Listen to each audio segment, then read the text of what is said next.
If you're starting a new save in Enshrouded in 2025, there are a few things you need to know to get the most out of your early hours.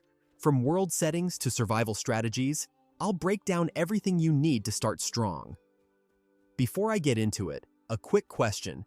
I recently started adding auto-generated subtitles and description translations. Are these helpful? Let me know in the comments. Now, let's talk about Enshrouded. I already shared 20 tips for the game in another video, but today, I want to focus on starting a new save, how to set up your world, what settings I recommend, and how to progress efficiently in the early game. All based on my own experience, since I just started a new save. Let's start with the basics. If you're wondering whether you should start playing, the answer is yes. I know survival games can seem overwhelming, but Enshrouded is one of the easiest to get into.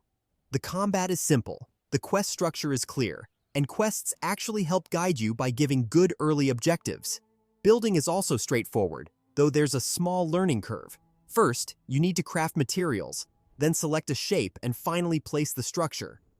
If you don't want to spend too much time on building, just pick larger shapes. You can even stick to the basic cube structures most people build in survival games. There's no need to overcomplicate it. Easiest to get into. The combat is simple, the quest structure is clear, and quests actually help guide you by giving good early objectives. Building is also straightforward, though there's a small learning curve.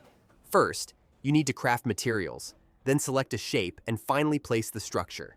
If you don't want to spend too much time on building, just pick larger shapes. You can even stick to the basic cube structures most people build in survival games. There's no need to overcomplicate it. One thing to keep in mind is that Enshrouded has both manual crafting and workstation crafting. If you can't find a specific item, check if it needs to be crafted at a workstation instead. But again, this is by far one of the easiest survival games to get into. By default, the game feels more like an action adventure with some survival elements rather than a true survival game. I wanted a bit more challenge, so I adjusted a few settings to make it feel more immersive. I increased enemy damage and boss health to 150%, added more enemies, and lowered my own health to 75%. Starvation mode is turned on, and mining experience is set to 200%.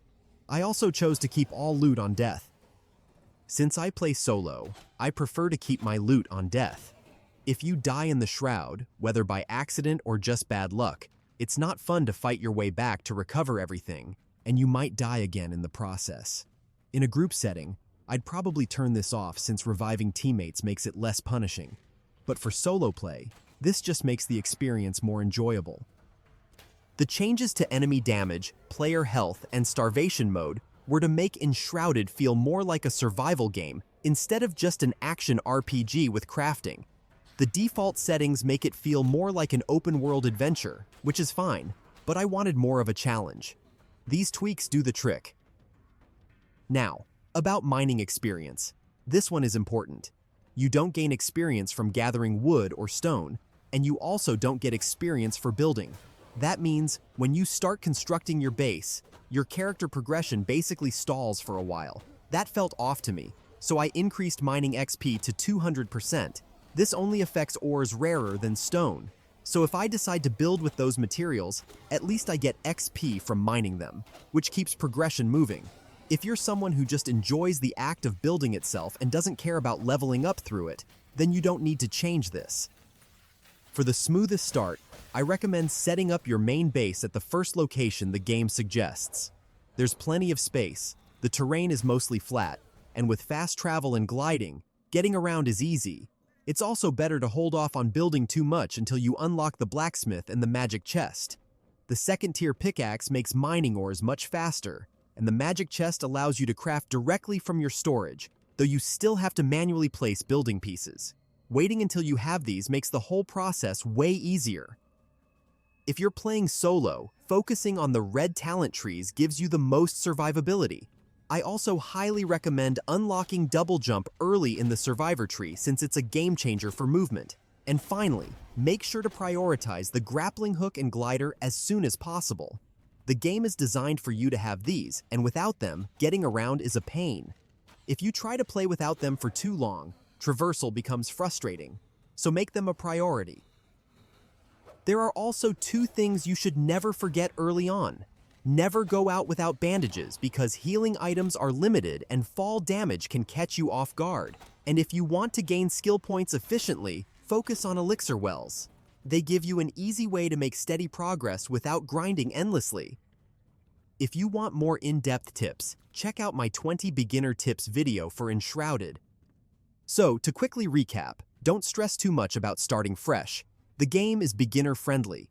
Adjust world settings if you want more of a survival experience. Set up your base in a good early game spot to save time and resources. And if you're playing solo, focus on the red talent trees for survivability.